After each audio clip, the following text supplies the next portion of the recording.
Assalamualaikum. Welcome to Star Center. Pakistan Studies Unit number 3, Pakistan land and environment, page number 39 half मैंने आपको पढ़ाया था। Waziristan hills में आपको पढ़ा रही थी वज़ीरिस्तान की पहाड़ियाँ। तो हम इसको यहीं से स्टार्ट करते हैं। Waziristan hills lies between the Gomal and Kurram rivers along the Safed Koh. This area is very rich in mineral wealth. Bannu near Tochi Pass and Dera Ismail Khan near Gomal Pass are the two most important cities of the area. Kuram Dam and the Kuram River are the main sources of irrigation in the Bannu Valley. Waziristan की पहाड़ियाँ जो सफ़ेद कोह के साथ साथ दरियाए गोमल और कुरम के दरमियान वाक़या हैं, पाकिस्तान और अफ़गानिस्तान के दरमियान फसील बनाती हैं, यानी कि ये रास्ते का काम देती हैं। ये इलाका मादनी दौलत से माला माल है। दरिया टोची के पास बन्नू और दरिया गोमल के करीब डेरा इस्माइल खान इस इलाके के अहम तरीन शहर हैं। ठीक है, यानी कि बन्नू और डेरा इस्माइल खान इस इलाके के मशहूर शहर हैं।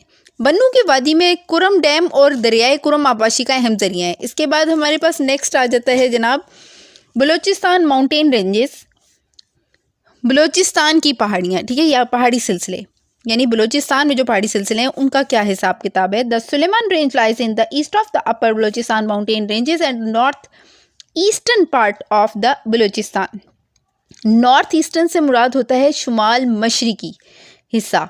ठीक है, सुलेमान रेंज जो है वो अपर बलूचिस्तान बलाई ऊपर का जो हिस्सा होता है उसको अपर बलूचिस्तान माउंटेन कहा जा रहा है। यहाँ पे बलूचिस्तान की बलाई पहाड़ियाँ जो हैं उनके मशरिक में, ठीक है, और शुमाल मशरिकी बलूचिस्तान के मशरिक में Toba Kakar mountains are in the north west, जबकि टोबा काकर माउंटेन्स जो हैं वो शुमाल मगरिब में वाक़ हैं। ठीक है, वो शुमाल मशरिकी के मशरिक में वाक़ थी और ये शुमाल मगरिब में वाक़ हैं। The lower hills include the eastern slants of the Sulaiman range, low attitude hill range of Makran, Kharan and Chagai lie in the west. Makran, Kharan और चागी के निस्बतन कम बुलंदी के सिलसिला हाई को, यानी पहाड़ी सिलसिले, मगरिब में हैं।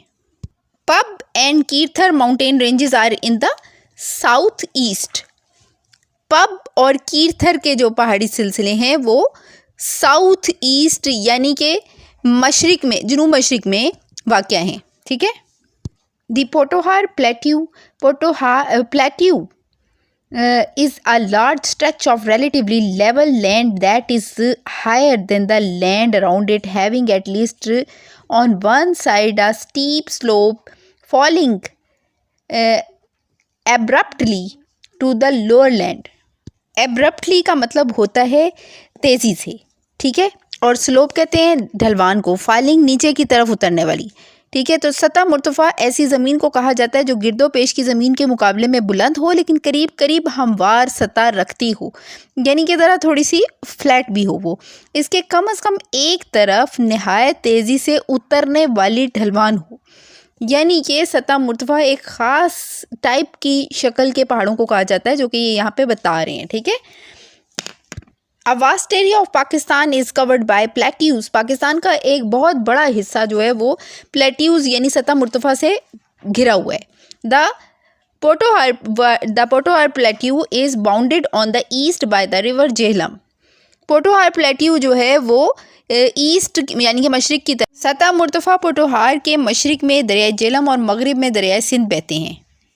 And on the south by the salt range, और इसकी जनूबी सरहद पर कोहिस्तान नमक यानी कि सॉल्ट रेंज वाक़या है।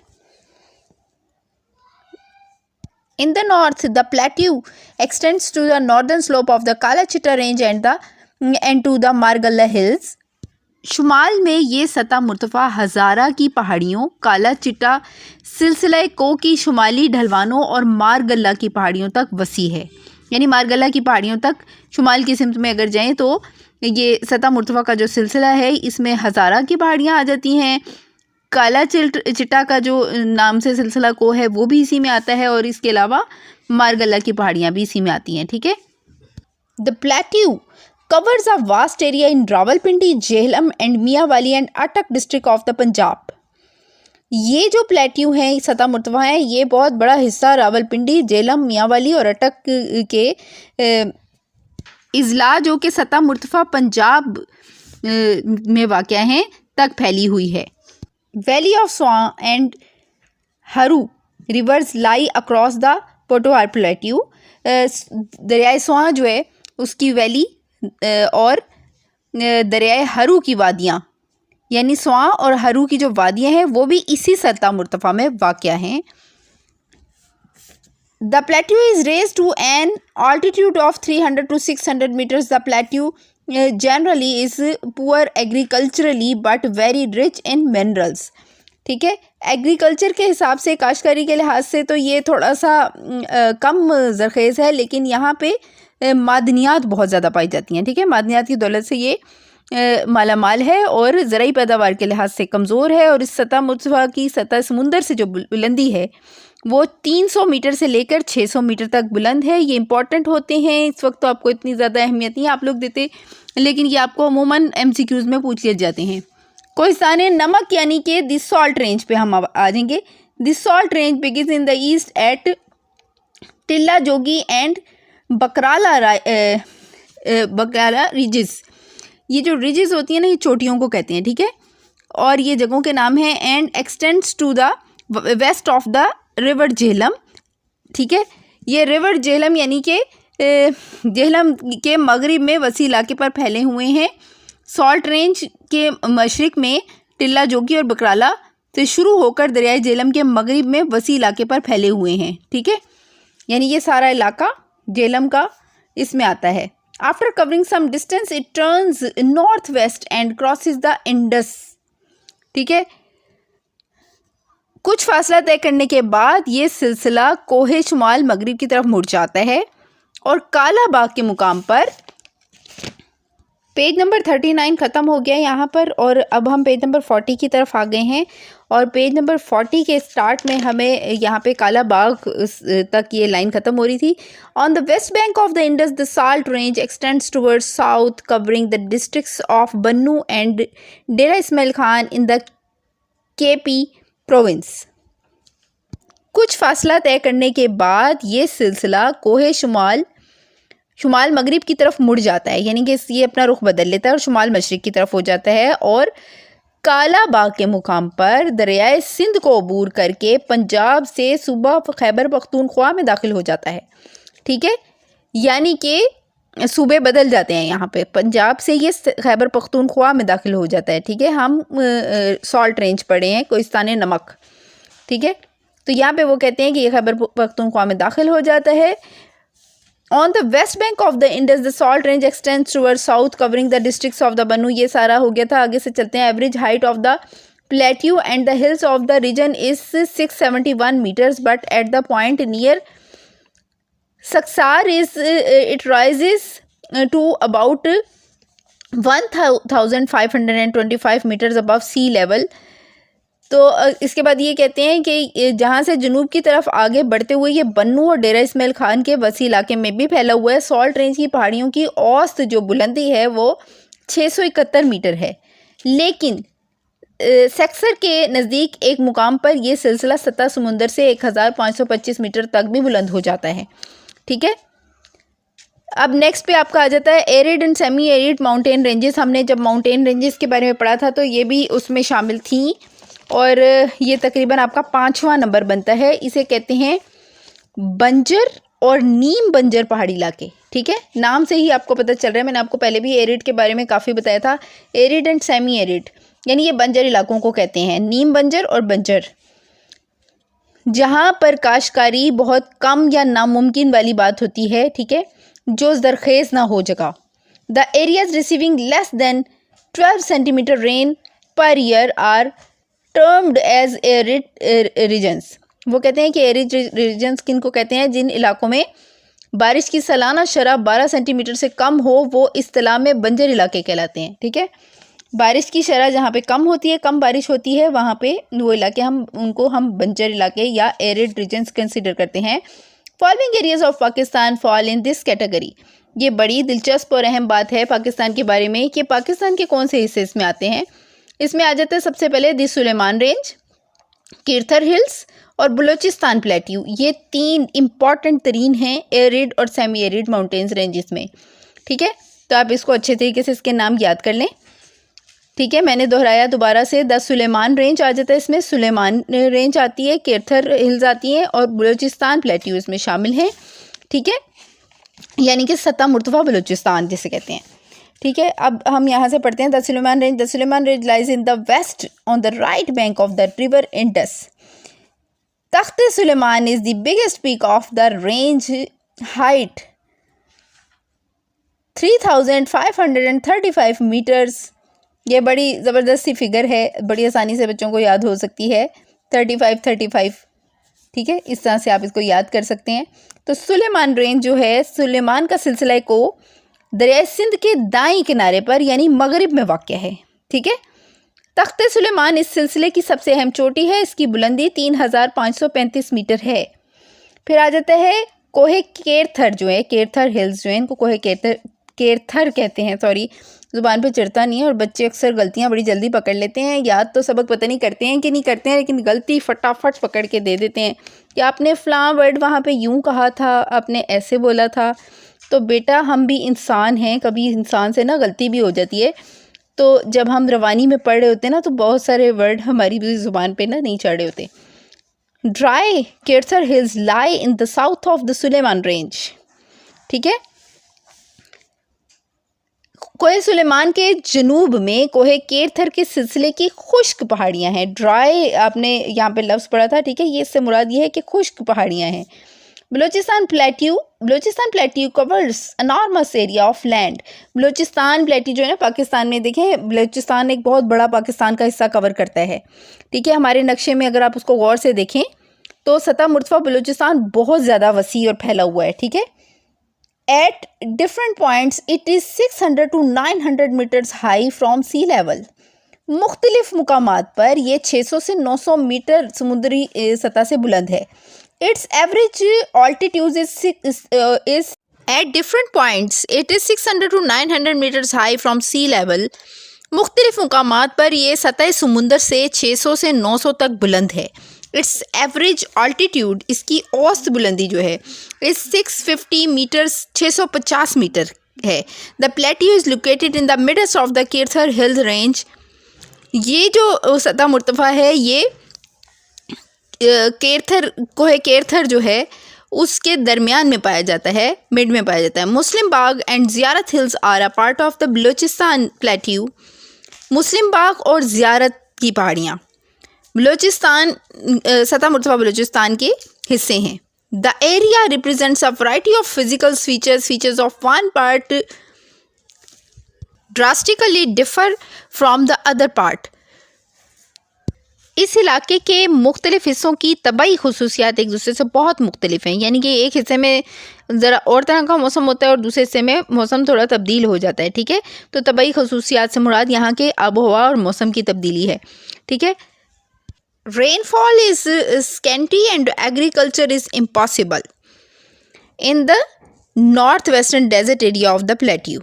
ठीक है, वो कहते हैं कि सतह मुर्तफ़ा के शुमाल मगरबी सराई इलाके में बारिशें नहायत कम होने की वजह से ज़राअत मुमकिन नहीं है।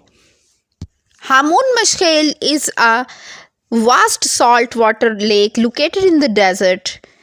हामून मशखेल, जिसे मशखेल भी कहा जाता है, हामून माशखेल जिसे मशखेल भी कहा जाता है, ये सहरा में वाक़या नमकीन पानी की एक वसीओ अरीज़ झील है, नमकीन पानी की झील है। ठीक है, the mountains of the Toba Kakar and the Chagai separate the plateau from the Afghanistan territory. Toba Kakar और चागी के पहाड़ सतह मुर्तफ़ा को अफ़गानिस्तान से जुदा करते हैं। ठीक है,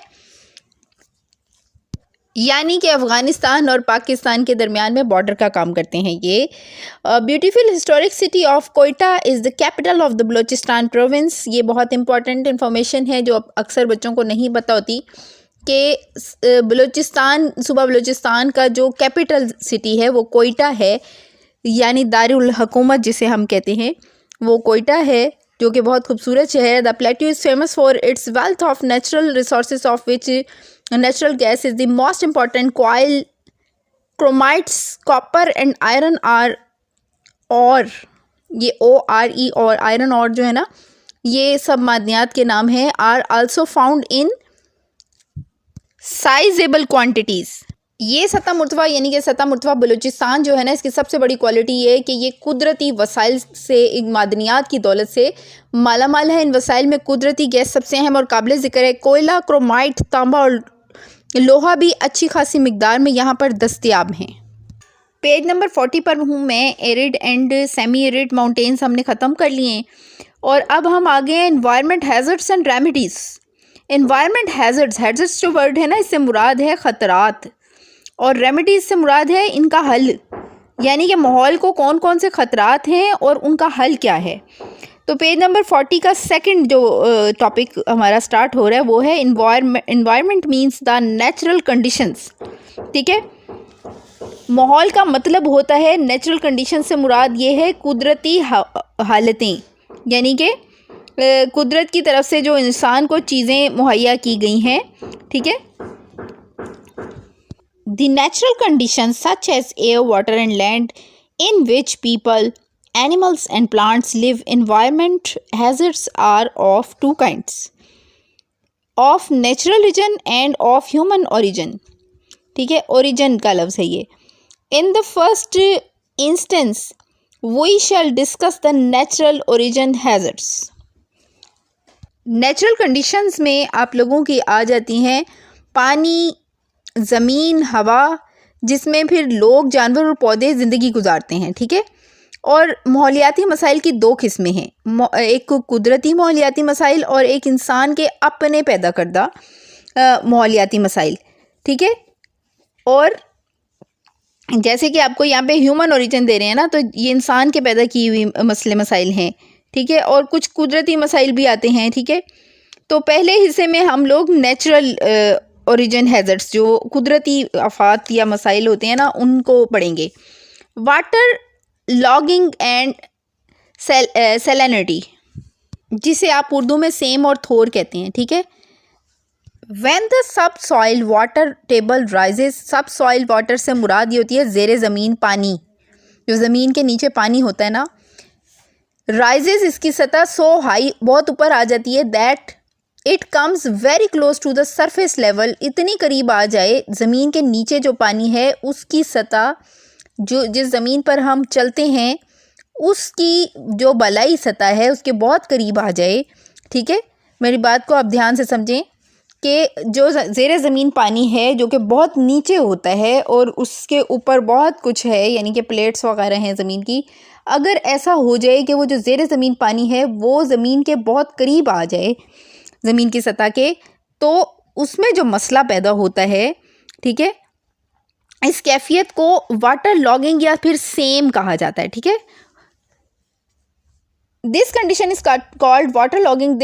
this is a very dangerous disease of the soil as it makes agriculture almost impossible. ठीक है, ये ज़मीन की निहायत ख़तरनाक बीमारी है क्योंकि इसके बाद ज़मीन पर पौधों का उगना तकरीबन नामुमकिन हो जाता है। ठीक है, अनदर डिजीज, दूसरी बीमारी related to the water logging is salinity. ठीक है, salts present in the lower layers of the earth get dissolved in the water and water brings these salts to the surface of the earth. ठीक है, यानी वो ये कह रहे हैं कि एक तो बीमारी होगी ना सेम की, जिसे हम वाटर लॉगिंग कहते हैं, और वो क्या बीमारी थी कि पानी सतह ज़मीन से के करीब आ जाए, नीचे ज़मीन के नीचे जो पानी है। ठीक है, जबकि दूसरी बीमारी, एक और जो ख़तरनाक बीमारी ज़मीन की होती है, वो ये होती है कि जो ज़मीन की सतह का पानी है ना, वो धूप की गर्मी से बुखारात बनकर उड़ता रहता है। ठीक है, और सतह ज़मीन पर नमकियात की तय मोटी होती रहती है। ठीक है, सॉल्ट से इनकी मुराद, सैलिनिटी से मुराद सॉल्ट से की बीमारी, यानी नमकियात जो हैं वो उनकी तय मोटी होती रहती है, इस तरह ज़मीन की ज़रख़ेज़ी ख़त्म हो जाती है। ठीक है, और इसमें कोई फसल पैदा नहीं होती। इस कैफियत को सैलिनिटी यानी थोर का नाम दिया जाता है, इसको शोर भी कहते हैं। ठीक है, the water running in the canals, earthen कच्चा canals are the main cause of the water logging and salinity, the water running in the canals keep absorbing in the soil, causing the subsoil water table to rise.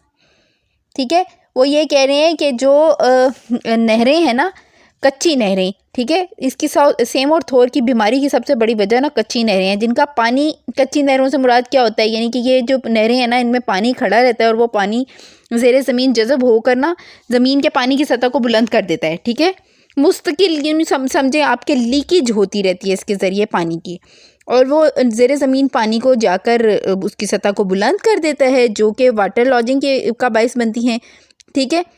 तो वो कह रहे हैं कि इस इलाके में जो पाकिस्तान का हिस्सा है, ठीक है, canal irrigation system was first introduced in the area which is now Pakistan, ठीक है, अब पाकिस्तान का हिस्सा है इन द ईयर 1959, ठीक है, 1859, यानी कि एक कम 1859 में सबसे पहले जो आपाशी नहरों की नहरी निज़ाम की जो आपाशी है, इसका सिस्टम नहरी निज़ाम कायम हुआ था 1859 में, ठीक है। फिर वो कहते हैं the problem of water logging and salinity started showing up in the early years of 20th century, 20वीं सदी के इब्तदाई सालों में ही ये मसला सामने आना शुरू हो गया था। एफर्ट्स, कोशिशें to solve the problem started in the year 1912, 1912 में कोशिशें शुरू की गई थी इस मसले को हल करने की। Between the period from 1912 to 1954 different steps from the solution of the problem were taken, ठीक है, इस मसले को हल करने के लिए मुख्तलिफ इक़दाम किए गए, कब से लेकर कब तक, 1912 से शुरू करके 1954 तक, ठीक है।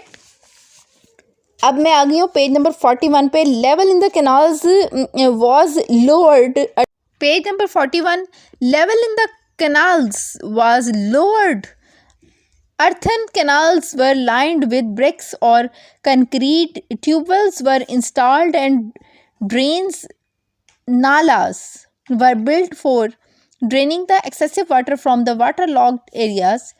More organized and systematic efforts started in 1953 to 1954 under the Colombo Plan. 1912 से 1954 तक इस सिलसिले में मुख्तलिफ नौइयत की कोशिशें की गई। मसलन नहरों में पानी की सतह को ऊंचा किया गया, नहरों को पुख्ता किया गया, ट्यूबवेल लगाए गए और सेम नाले बनाए गए। बाज़ाब्ता कोशिशें 1953 और 54 में कोलंबो प्लान के तहत की गई। लैंड सर्वेज वर मेड, ज़मीनी सर्वे किए गए पहली बार, and water logging and salinity and ये लाइन इसकी डिस्टर्ब हो गई। डिटेल्ड मैप्स प्रिपेयर्ड, और तफसीली नक्शे तैयार किए गए, यानी पहली बार ऐसा हुआ, जो कि 1953 और 54 में 1953 और 1954 की ये बात बता रहे हैं। These surveys revealed that 65,000, revealed होता है पता चला, इनसे इंकशाफ हुआ कि 65,000 square kilometres of land had been affected by the water logging and salinity.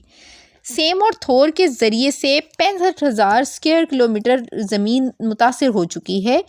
Scarf ये एक इदारे का नाम है, salinity control and reclamation program, ठीक है, ये इसका पूरा नाम लिखा हुआ है। Was initiated for the control of water logging and salinity, जो कि स्टार्ट किया गया या शुरू किया गया सेम और थोर को रोकने के लिए, as well as for the reclamation of the affected land, और इसके साथ साथ मुतासरा ज़मीन की बहाली के लिए इक़दाम किए गए। Under SCARP 1 scheme, thousands of tube wells were installed, drains were built, and flood information and control centers were established. SCARP 1 program के तहत हज़ारों ट्यूबवेल बनाए गए, ड्रेन्स वर बिल्ट, ड्रेन्स से मुराद है नाले तामीर किए गए, ठीक है, यानी कि हज़ारों ट्यूबवेल लगाए गए, सेम नाले खोदे गए, और सैलाब की इत्तला देने और कंट्रोल करने वाले सेंटर कायम किए गए, ठीक है, यानी ये सब इक़दाम किए गए इन तमाम सेम और थोर के से मुतासरा ज़मीनों के मसलों को हल करने के लिए। About 4 million acres of land was thus secured with the help of embankments and tree plantation. The measures adopted by the governments with the help of international donor agencies help fight to menace to great extend इसमें एक word use हुआ है embankments, तो इसका मतलब होता है पुश्ते। And tree plantation और पौधे लगाकर बहुत हद तक तकरीबन 4 मिलियन एकड़ ज़मीन जो है वो महफूज कर ली गई है ख़तरात से। और इसके अलावा वो कहते हैं जो कि करीब हुकूमतों की कोशिशों की वजह से तबाही का ये अमल किसी हद तक रुक गया है, लेकिन अब भी हमारी ज़मीन तेज़ी से इन बीमारियों की जद में आ रही है। ठीक है, but the problem was not fully solved. According to an estimate in the province of Punjab and Sindh, 100,000 acres of agricultural land is still being destroyed each year due to the water lodging and salinity. वो कहते हैं फिर भी इन बीमारियों की जद में ज़मीन तेज़ी से आ रही है। एक अंदाजे के मुताबिक सिर्फ 2 सूबों पंजाब और सिंध में सालाना 1 लाख एकड़ ज़मीन सेम और थोर की नज़र हो रही है। यानी सिंध और पंजाब में ये प्रॉब्लम बहुत ज़्यादा तेज़ी से फैल रही है। ठीक है, नेक्स्ट है जी डिफॉरेस्टेशन, इसको कहते हैं जंगलात की कटाई। फॉरेस्ट जंगलात play a vital role in the economy of a country. किसी भी मुल्क की मैशियत में बहुत अहम किरदार अदा करते हैं। They contribute in a variety of ways, वो मुख्तलिफ तरीक़ों से अफादियत का बाइस हैं। ठीक है, फॉरेस्ट प्रिवेंट लैंड इरोजन, जंगलात जो हैं वो ज़रई ज़मीन को कटाव से रोकते हैं। प्रोड्यूस टिम्बर एंड फायरवुड, इसके अलावा ये टिम्बर और फर्नीचर साजी, यानी से यहाँ पे इससे मुराद ये है कि फर्नीचर साजी में इस्तेमाल होने वाली जो लकड़ी है इसकी पैदावार का बहुत बड़ा ज़रिया है। ठीक है, इसके अलावा would is used in the manufacturing of furniture. ठीक है, वुड पल्प, इसके अलावा इसका बुरादा जो होता है is the basic raw material, वो बहुत बड़ा खाम माल है फॉर ऑल पेपर इंडस्ट्रीज़, तमाम कागज़ बनाने वाली इंडस्ट्रियों के लिए। Sports goods and match industries depends largely on would. इसके अलावा जो खेलों का सामान बनाने वाली अशिया हैं और उनकी इंडस्ट्रीज़ हैं। और इसके अलावा मैच से मुराद माचिस बनाने वाली जो इंडस्ट्रीज़ हैं वो बहुत ज़्यादा डिपेंड करती हैं जंगलात के ऊपर। जंगलात के बग़ैर उनकी का माल तैयार नहीं हो सकता। लकड़ी से ये सब चीज़ें तैयार होती हैं, इसके लिए इन्हें इसकी सख्त ज़रूरत पेश आती है। Forest keep the atmosphere pleasant, जंगलात माहौल को खुशगवार रखते हैं। Provide water vapours to the air causing rain. अच्छा, यहाँ पे मैं एक इम्पॉर्टेंट बात आपको बताती चलूँ। 9th क्लास जब आपके एग्ज़ाम्स होंगे ना, तो ये जो जंगलात के हवाले से क्वेश्चन है इसको आप वैसे तो इग्नोर कर देते हैं, लेकिन ये मुख्तलिफ़ तरीक़ों से बदल कर वो देते हैं।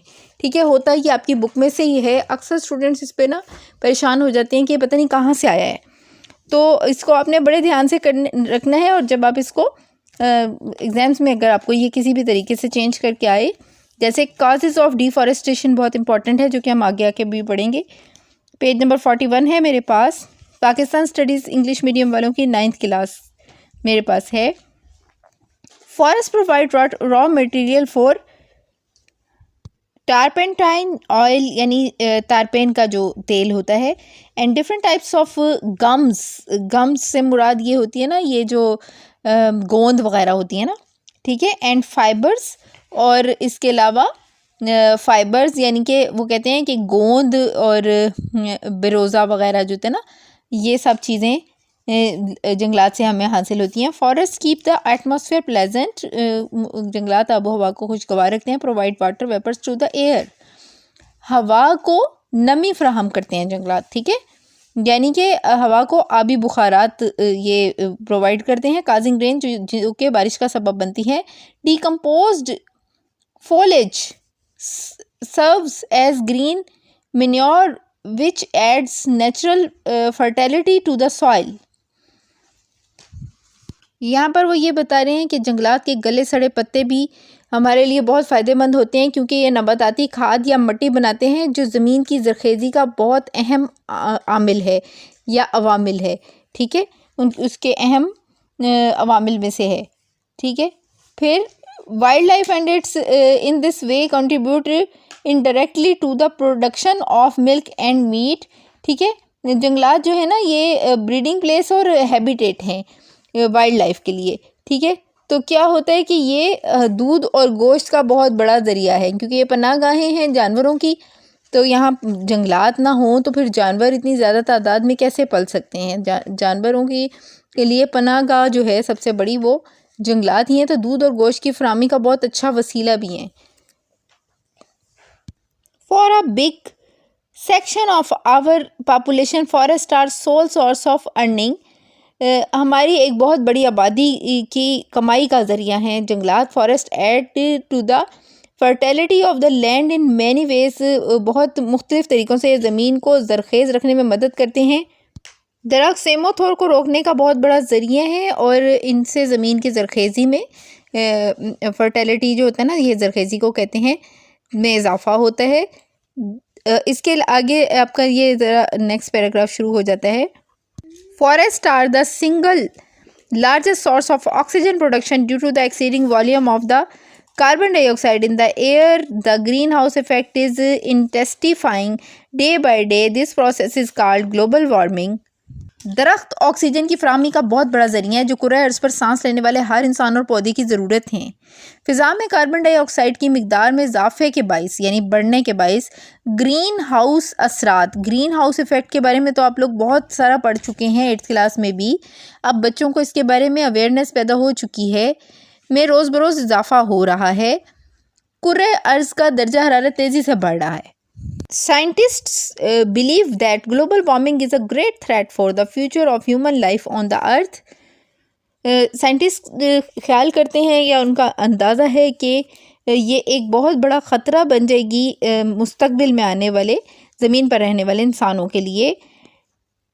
Enhancement of the forest by planting trees in large numbers is the most effective way to deal with this menace.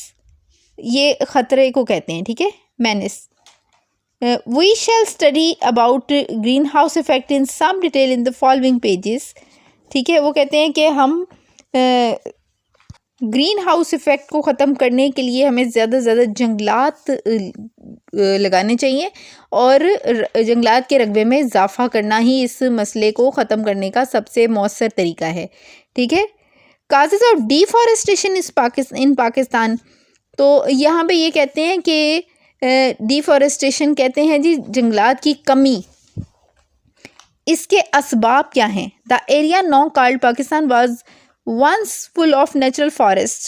Due to excessive land, indiscriminate cutting of the forest, this treasure was gradually lost. ये बात तो हम सभी जानते हैं कि ये ख़जाना जो हमारे पास पहले बहुत ज़्यादा था यानी दरख्तों का और जंगलात का, वो अब तेज़ी से कम होता चला जा रहा है। लेकिन इसकी वजह क्या है कि या आहिस्ता आहिस्ता कि इसकी वजह से है कटिंग, बहुत ज़्यादा इनकी नाजायज़ दरख्तों को काट कर ज़मीन में जो रकबे में इजाफा कर रहे हैं ना, इलाका जो बढ़ता चला जा रहा है, उसकी वजह से जंगलात को बहुत बड़ा नुकसान पहुंच रहा है। Now we have forest on only 4% of our land. अब देखें, आपको अक्सर ये सवाल आ जाता है ना, तो ये आपको अपनी बुक के हिसाब से आंसर देना होता है। तो यहाँ पे ये 4% लिख रहे हैं, तो आप इसी के मुताबिक ही इसका आंसर लिखेंगे, आपने कन्फ्यूज़ नहीं होना इसमें। No we have forest. अब हमारे पास जो जंगलात हैं वो सिर्फ 4% हमारी ज़मीन का हिस्सा रह गए हैं।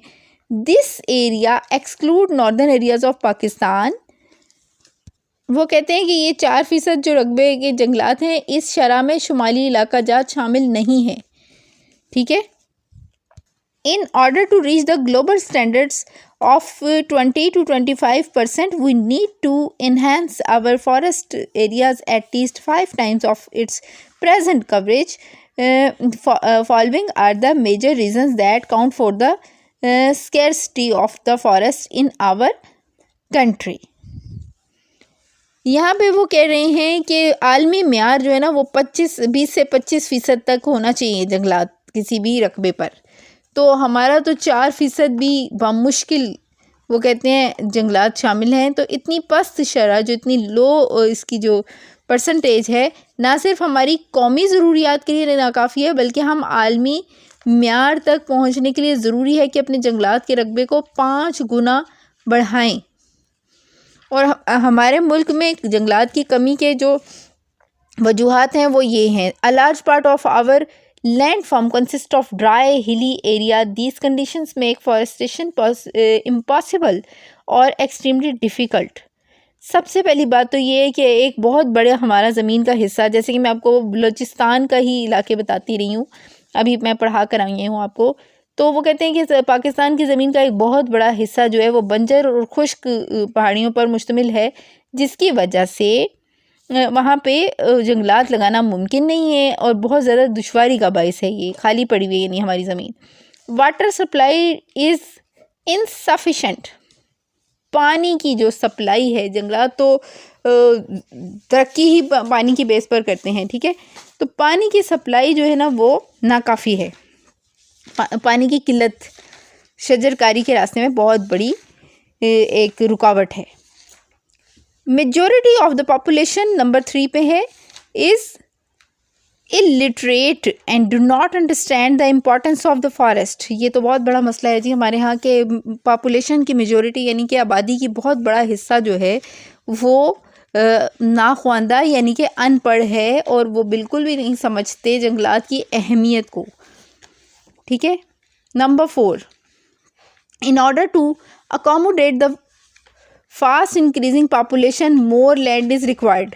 वो कहते हैं कि तेज़ी से बढ़ती हुई आबादी की वजह से ना बहुत ज़्यादा ज़मीन चाहिए होती है। Forest are being cut for reclaiming more land for human settlements and more agriculture, ठीक है। तो वो कह रहे हैं कि अब क्या होता है कि आबादी को रिहाइश फराहम करने के लिए ना तेज़ी से जंगलात को काटा जा रहा है, दरख्त काटे जाते हैं, और लेकिन इनके मुतबादिल शजरकारी नहीं की जाती। ये लाइन ज़रा समझने वाली है। यहाँ पे वो ये बात कह रहे हैं कि मिसाल के तौर पे फटाफट जंगलात काट के तो उस एरिया में नई आबादी को आबाद करा दिया जाता है, मगर उतनी ज़्यादा तेज़ रफ्तारी से पौधे लगाए नहीं जाते। जितने ज़्यादा आप पौधे काटते हैं या दरख्त काटते हैं उतने ही ज़्यादा आपको उससे बल्कि डबल करके लगाने चाहिए, जो हमारे मुल्क के हालात हैं जंगलात के हवाले से। यहाँ पर वो ये नसीहत की जा रही है। तो अब हमारे पास ये पेज ख़त्म हो गया 41 और हम आ जाएंगे पेज नंबर 42 पर। यहाँ पे नंबर 5 पे है, trees are cut to meet wood and timber demand but new trees are not planted to replace the old ones. ये तो पता नहीं क्यों हमारे यहाँ एक हम सबका रवैया ही है ना कि हम चीज़ों को फटाफट इस्तेमाल तो कर लेते हैं लेकिन हम उसकी रिप्लेसमेंट नहीं करते। यानी कि वो ये कह रहे हैं कि दरख्त फटाफट तेज़ी से लकड़ी के लिए, इमारतें बनाने के लिए, ईंधन के तौर पर यूज़ तो कर लिए जाते हैं लेकिन नए दरख्त नहीं लगाए जाते, ठीक है। तो फिर किस तरह से माहौल हमारा तरक्की करेगा और हम किस तरह मसाइल का मुकाबला करेंगे। Number 6, selling firewood is not only source of income for a great number of poor people living in the forest regions। वो कहते हैं कि गुर्बत के बायस लकड़ियाँ काट कर बेचना ही बहुत से लोगों का वाहिद ज़रिया मौश है, ठीक है। तो वो ज़ाहिरी बात है अपने ज़रिए मौश की खातिर वो अंधाधुंध दरख्त काटते रहते हैं और नए दरख्त नहीं लगाए जाते। उनका मकसद है सिर्फ दरख्त काटना और बेचना और रोज़ी कमाना अपनी। तो हुकूमत को इस तरफ तवज्जो देनी चाहिए, या जो इदारे हैं इनसे रेलिवेंट काम भी कर रहे हैं बहुत से इदारे इस पर, ऐसा नहीं है कि इन चीज़ों पर काम नहीं होता, लेकिन इसमें थोड़ा सा आवाम का शऊर भी बहुत ज़रूरी है कि लोगों को चाहिए कि वो दूसरे रोज़गार की तरफ भी तवज्जो दें ताकि ये दरख्त महफूज रहें। Wood is consumed in huge quantities as building material. कहते हैं कि इमारतों को खूबसूरत बनाने के लिए बहुत बड़ी तादाद में लकड़ी लगा दी जाती है। एंड इन फर्नीचर, और फर्नीचर में पेपर एंड मैच इंडस्ट्री और माचिस बनाने वाली और कागज़ बनाने वाली इंडस्ट्रीज़ या सनतों में बहुत तेज़ी से लकड़ी का इस्तेमाल हो रहा है। और वही बात कि उसी रफ्तार से दरख्त वापस लगाए नहीं ना जाते। तो दरख्त को आप ये याद रखें कि दरख्त काटना तो बहुत आसान लगता है हम इंसानों को, मगर दरख्त को ग्रो करने और बढ़ने के लिए काफ़ी साल लग जाते हैं। और हम लोगों को इसका एहसास होना चाहिए कि मतलब मिसाल के तौर पे अगर कोई शख्स एक दरख्त काटे तो कम से कम उसको 4 उसकी जगह नए पौधे लगाने चाहिए या दरख्त लगाने चाहिए, ठीक है। तो तब जाके हमारी कमी पूरी होगी। How to prevent deforestation. Tree plantation is the best way to prevent deforestation. पौधे लगाना ही इस मसले का सबसे बड़ा हल है तमाम मसाइल का। सेमोथोर का भी मसला हल तभी होगा जब पौधे ज़्यादा लगाए जाएंगे। Trees prevent land erosion, improve atmosphere and increase rainfall. Tube wells gradually bring the underground salts to the surface of the soil. These salts prevent plant growth. Students, यहाँ पे आपका आज का लेक्चर ख़त्म हुआ, क्योंकि ये काफ़ी डिटेल्ड लेक्चर हैं, इसलिए काफ़ी टाइम लग जाता है इनको रिकॉर्ड करते हुए। तो मैं इंशाल्लाह ताला जल्द ही इसका नेक्स्ट भी लेक्चर डाल दूँगी। तो हार्डली इसके 2 और लेक्चर होंगे तो आप लोगों की एक्सरसाइज आ जाएगी। 1 या 2 ही और लेक्चर होंगे मज़ीद, तो ये वाला आपका चैप्टर ख़त्म हो जाएगा। फिर मैं इसकी कंप्लीट एक्सरसाइज आपको अलग से दे दूँगी। आप मेरा चैनल विज़िट कर लिया करें। बहुत सारे स्टूडेंट्स को पता नहीं लगता है कि मैंने कौन कौन सी चीज़ें दी हुई हैं, और वीडियो लास्ट तक बहुत सारे लोग नहीं देखते हैं, इस वजह से भी उन्हें नहीं पता लगता कि अहम बातें हम कौन कौन सी आप लोगों को बताते रहते हैं। तो बेटा काइंडली ये जो लास्ट वाले जो आपके चैप्टर्स होते हैं ना, इनको ज़रा पहले ही पढ़ लिया करें। आपको जब डिटेल से पढ़ाया जा रहा है तो आप लोग थोड़ी सी इस पर तवज्जो दे दें, क्योंकि मसला ये होता है कि आप लास्ट डेज़ में पढ़ते हैं ना, तो फिर आप टीचर्स को भी बहुत ज़्यादा तंग करते हैं। फिर उस वक्त आपको एकदम से सब कुछ समझ नहीं आ रहा होता, बर्डन बहुत ज़्यादा